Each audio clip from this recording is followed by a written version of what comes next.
During times of crisis, our children, much as ourselves, will experience intense emotions. Our routines are disrupted. There is continuous media coverage, and we worry about family members. In a few short weeks, much of our world has changed. Hi, my name is Dr. Edward Amond, and I'm a clinical psychologist at the Amond Group, a comprehensive center for psychological, educational, and gifted services located in Lexington, Kentucky. I wanted to reach out to families in the Commonwealth on behalf of the Kentucky Association for Gifted Education, the Center for Gifted Studies at Western Kentucky University, the World Council for Gifted and Talented Children, and, of course, the Amond Group, to share some thoughts and tips for parents and children as we deal together with the new world that the coronavirus has thrust upon us. While all children are likely to experience intense emotions in this trying time, overexcitable and twice exceptional gifted children are particularly likely to show intense emotional reactions, stress, or anxiety. The asynchrony of the gifted child renders them likely to have the cognitive ability to understand intellectually the events surrounding COVID-19. But they may be emotionally unable to handle the intensity of the reality that we are seeing evolve. In these times of uncertainty, it is important to help our children focus on those things they can control. Ambiguity and uncertainty can breed stress, worry, and anxiety. Tolerating ambiguity and uncertainty are part of managing that stress and anxiety.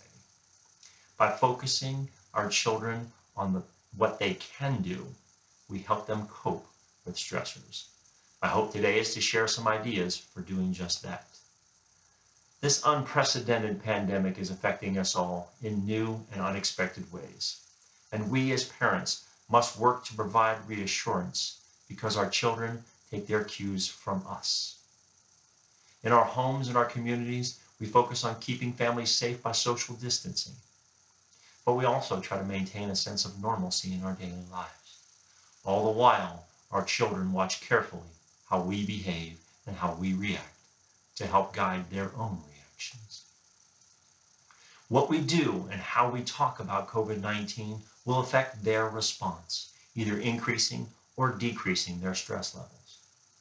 So we must be vigilant about gathering accurate information from reliable sources and monitoring our responses. Fortunately, here in the Commonwealth, we have daily briefings from our governor, Andy Beshear, who reminds us that we will all get through this together. I believe it is important to be honest with our children about the COVID-19 issues and share information we have in an age-appropriate way. Without accurate information, our bright children may imagine worst-case scenarios that are far more frightening than reality. Allow them to ask questions and express their feelings openly. While a simple, "Do you have any questions?" can evoke a quick no from some children, an open-ended question like, "What do you want to know about COVID-19?" is more likely to start a discussion. If children do spiral to the worst-case scenario, consider using the best, worst, and most likely strategy to help the child explore alternative outcomes.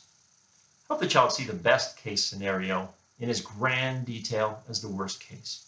Try to have fun with this and be creative.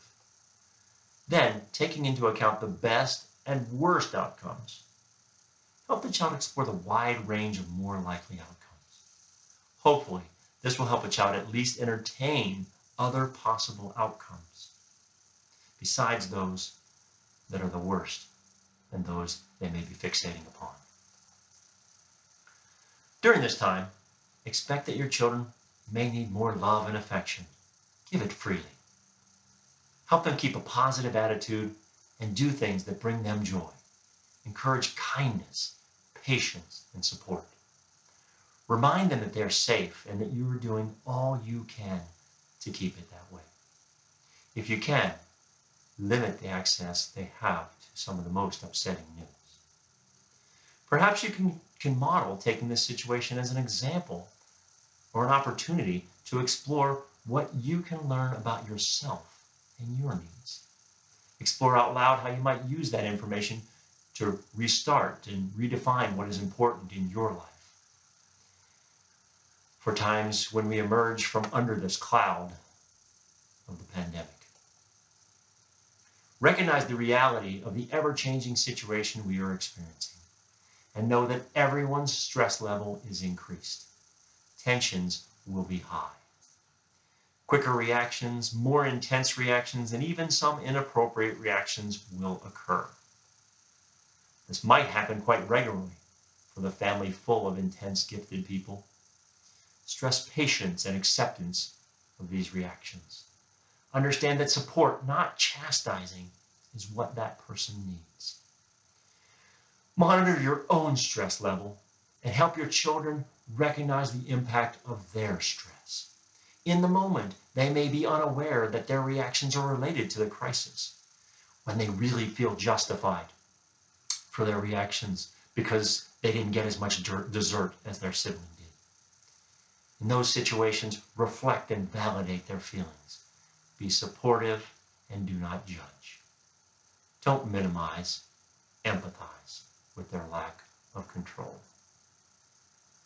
As I mentioned, part of managing anxiety is managing the uncertainty of life. And we have uncertainty in great abundance with COVID-19. Again, find ways to focus the children on things you and they can control, while being mindful of those things you cannot. For daily life, work to provide structure and predictability, along with clear expectations. Try to make any implicit needs or demands very explicit. More structure, more clarity, and more predictability mean less uncertainty. A few other things that can help include writing letters of support to first responders, reading aloud via video chat to younger children, learning yoga or meditation, and practicing mindfulness exercises. There are many calming relaxation apps available, with everything from soothing music and sounds to specific breathing, relaxation, and mindfulness tools. Explore the App Store to find one that suits you. Connect with friends and family members through available means. Use other available resources, such as those offered by the Kentucky Association for Gifted Education, the Center for Gifted Studies, and the World Council for Gifted and Talented Children.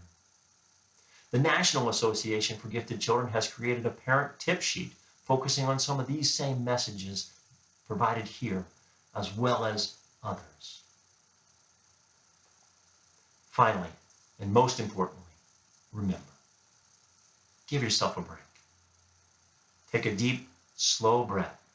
Inhale for 4 seconds, hold your breath for 4 seconds, and then breathe out slowly for 8 seconds. Remember, there is no such thing as a perfect parent, and that is even more true in a crisis. Do the best you can, and recognize that mistakes will be made. Yelling will occur, and kids will sometimes spend too much time in front of a screen, and you will be frustrated.